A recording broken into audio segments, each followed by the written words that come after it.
In this guide, I'm going to show you how to fix Google Play subscription payment failed. This is Aiden from JustPause, and before we get into this guide, make sure to like the video and subscribe to the channel with all notifications on. It really does help with the channel and it lets us know that you want more content like this, so we greatly appreciate it. If at any point throughout this guide you did have any questions, just ask them down in the comment section below and we can help you out further. I'm going to be doing my best to reply to every single comment down there.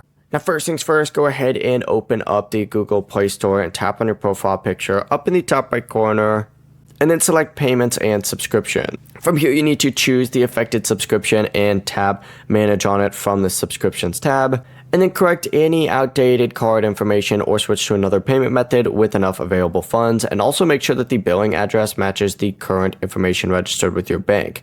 Now, if the payment still fails, contact your bank to check whether it blocked the transaction, and you should also open up the Google Payment Center and complete any identity verification or any account alerts shown. Now, Google Play sometimes will retry the payment during a grace period. However, if the subscription is canceled after repeated failures, you're going to have to resubscribe after fixing the payment method. Before you do leave, make sure to like the video and subscribe to the channel with all notifications on. It really does help with the channel and it lets us know that you want more content like this. We'd greatly appreciate it. And if at any point throughout this guide you did have any questions, just ask them down in the comment section below and we can help you out further. I'm going to be doing my best to reply to every single comment down there. Peace.